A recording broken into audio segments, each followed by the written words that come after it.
貌美小寡妇遭同村壮汉电击，光天化日之下竟被几人轮流侵犯。女人的挣扎不仅没让她免遭侵害，反而更加激起了几人的兽欲。更加可恨的是，几人完事后非但没有收敛，甚至连她还未成年的女儿都没放过。寡妇看到女儿的遭遇，气急败坏的拿着镰刀就要找几人报仇，可终究是寡不敌众，被等候已久的男人活活勒死。为了避免惹祸上身，几人将寡妇的尸体拖到深山，并将现场伪造成女人服毒自杀的假象。而这残忍的一幕都被寻找母亲的女孩看到，她找到岛上唯一的警局报案，可她不知道警长早就已经跟几人同流合污，甚至威胁女孩如果拿不出证据，就会以诽谤罪将她关起来。女孩为了避免受到迫害，趁无人注意偷偷逃离了黑山岛，本以为逃离小岛就可以摆脱噩梦，哪知成年后她被检查出子宫严重受损，不仅剥夺了她作为母亲的资格，还会伴随着疾病痛苦一生。不久后，她就收拾好一切，再次回到了让她梦魇的小岛。青春靓丽的秀妍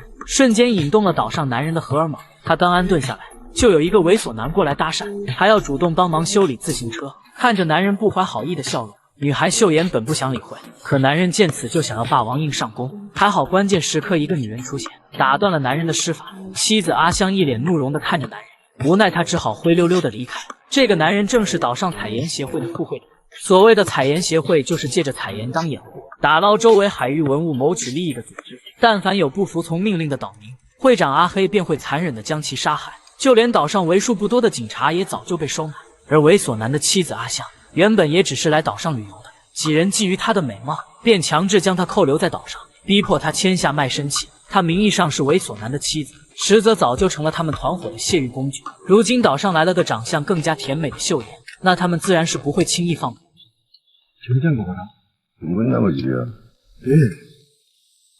不久后，会长阿黑就发现猥琐男不见了。阿黑叫来了岛上的警长，让他动用警方的关系去找猥琐男。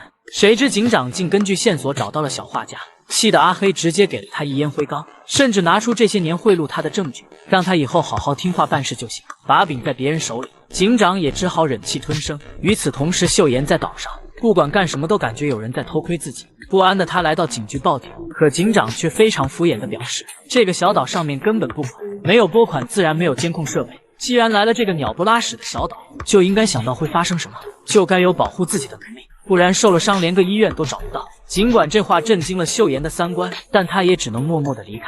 当秀妍骑车回家时，路过一处偏僻海边之时，就撞见警长正在殴打一个男人，而两人的对话更是吓得秀妍六神无主。너그새 시벌놈들 예선생 수면제 탄 술 먹이고 강간을 썼더니 청소년도 또 따먹으려고 작전 피우지 싶어。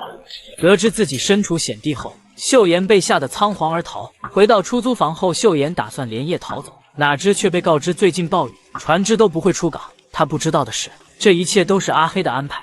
而更加诡异的是，自从秀妍上岛后，就接二连三发生怪事，就连警长也莫名失踪，这让阿黑怀疑起秀妍。于是阿黑便立马来到警局，动用超能力让小警员帮忙查明秀妍的身份。很快他就得到消息，秀妍之前也曾生活在小岛。看着秀妍儿时的照片，阿黑有种似曾相识的感觉。随即他便让小弟去小屋把秀妍抓来。可到了傍晚，秀妍没抓来，小弟却再次联系不上了。就在他一头雾水之时，竟无意发现有人动了他的保险柜。看到不远处鬼鬼祟祟的阿香，他立马冲上去质问他。见阿香死不承认，他就准备砍掉阿香的一只手泄愤。可就在这时，一把刀忽然刺中了他的腰子，他痛苦地倒在地上，还没看清对方是谁，就又被一锤敲晕了。等他再醒来时，就发现自己被秀妍五花大绑在椅子上。原来秀妍在登岛前就找到售票员，重金收买加上承诺帮他脱离小岛。售票员将一切都说了出来，同时他还找到被囚禁5年的阿香，承诺会救他出去。就这样，他顺利混上了小岛。就在秀妍说清楚一切，打算解决阿黑时，小警员忽然找来问阿黑要好处，刚巧撞见秀妍挟持了阿黑，他急忙拔枪对准秀妍，可秀妍丝毫不慌，因为他清楚知道小警员也不是什么好鸟，平时也没少收阿黑的贿赂。随即他便蛊惑小警员，只要他对这事不闻不问，那么他就是岛上的下一个警长。因为先前的警长已经被秀妍解决，而阿黑的手下也被杀，重要的是还没有人追究他包庇阿黑倒卖文物的事情。在秀妍的威逼利诱下，最终小警员选择默默放下手枪，转身离开了这里。秀妍逼他说出保险柜的密码，否则就砸烂他的命根子。阿黑为了保住下半身，被迫说出了密码。可就在秀妍打电话告诉阿香密码时，阿黑竟然挣脱了绳子，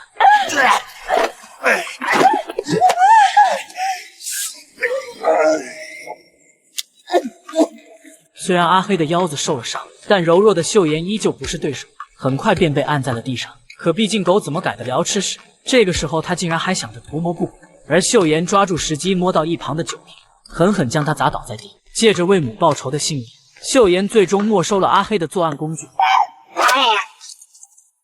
大仇得报的秀妍把几个禽兽的尸体沉入大海，等天亮以后离开了这座恶魔之岛。